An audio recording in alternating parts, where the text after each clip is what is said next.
Hello, this is Greg with Northern Audio, and today I wanted to talk about a couple things, home theater. So we've been getting a lot of questions about home theater, a lot of folks coming in and asking some particular questions, and I wanted to kind of review those with folks. I think there's probably more folks out there that are asking these same questions. So really, most of the questions we get are rooted in value, bang for the buck. You know, what does this do for me sonically? Why would I want to upgrade that way? Why would I want to do these particular pieces? So I wanted to kind of wrap this up in just a couple quick talking points that'll hopefully help you prioritize where you're looking at home theater. So the first thing we always get question-wise would be separates versus doing a receiver. What's the difference? And am I going to hear it? So the first thing, receiver-wise, can do a fantastic job with a receiver, especially in a smaller room. You have to think in terms of cubic footage and being able to move air pressure. So a receiver, if you're in a smaller room, can absolutely get that job done, can bring on the immersion factor. Typically in a smaller room, you're not looking to put in 15 surround channels and things of that nature. However, that's not the only reason, receiver-wise. They are all single-ended wired, meaning RCA jacks. And what that means is it's 2 millivolts output. Now conversely, if you're looking at separates, a couple advantages to doing that. The first one being XLR. So that is 5 millivolts output. What does that mean for you sonically? You're going to get twice the dynamics. You actually have more than twice the voltage that you can work with for the amplifier. So that piece in itself certainly will help with the impactfulness of the theater. The other part is XLR cables, generally speaking, or XLR balanced is going to be much quieter just by the nature of the way it works. You have a much lower noise floor. Generally speaking. You also typically tend to get more channels, access to more channels, more configurations. And whenever you break things out, the preamp processor and then the amplifier separately, typically speaking, you're going to get better quality amplification whenever it has its own power supply. It's dedicated to be just an amplifier. But again, these are things that really, to experience that difference, a larger room, is certainly going to amplify that experience. The next point would be subwoofers. Definitely don't discount having multiple subwoofers.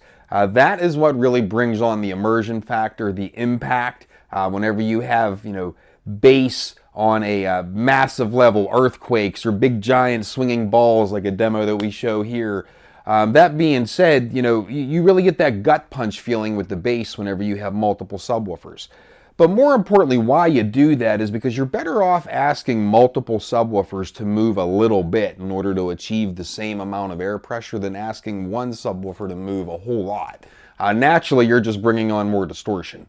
So that would be, another talking point. We always get that question. And that doesn't mean that you can't start with one subwoofer, but now you know what the upgrade path is, and it's a good one along the way that you'll definitely get a sonic benefit. The other thing, I experienced this one personally, but having some type of shakers or butt kickers in your chairs, that really, if I would have known personally what kind of immersion level that would have brought on, I would have did that long ago personally. So definitely don't discount that one. Really, what to know on that is you need a nice quality amplifier to really drive them correctly. So that's something that we have here in our home theater. You can certainly feel the difference with that. Another point we talk about often is, we get people who want the floor space opened up with the theater but don't want to compromise something with, going with in-wall speakers. So we use triad speakers, and there's very specific reason why we do. They're one of the only speakers out there that's actually a fully boxed speaker. Now what that means is most in-wall speakers are going to have an open baffle to them, meaning that you're just slapping a pile of speakers into a cabinet that basically where your joists are becomes your cabinet. So with speaker design, field parameters, if anybody knows what that is, basically it affects frequency response, long story short. The difference with triad is it's actually a box that fits inside of your joists, so it maintains its correct frequency response, accurate and tonality, things of that nature, which really helps whenever you have all the same. That's the point of using all the same speakers in a home theater, so everything transitions nicely across the soundstage. So, whether you may have been thinking using in-wall speakers is a detriment, it is definitely not when you use the right ones. And then the other point is, laser projectors. That is definitely worthy of an upgrade to move up to a laser projector. One of the biggest differences you'll see is they don't blur. It's much closer to a movie quality. Whenever you go to the actual movie theater on a giant screen, it's closer to that kind of quality. So you really can't, downplay the impact of having a 161-inch screen in a movie theater quality, picture setting at that point. It really brings on the immersion factor. And the last point I wanted to bring up too is this, I know I've always been a home theater person. That's where I started when I was 12 years old. I had Jurassic Park on VCR, believe it or not. Yeah, I'm that old. But that being said, I know a lot of folks have scenes that you like to use. I can't even tell you the last time I actually watched the whole movie. Mostly you end up watching scenes when you're a home theater buff.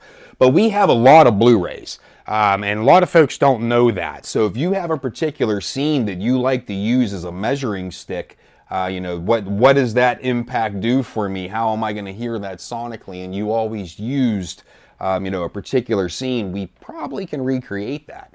So come on down and see us, 3003 Babcock Boulevard. We'll give you a great demo. We can talk about some of these other points in detail, and look forward to seeing you. Thanks again for listening to the music.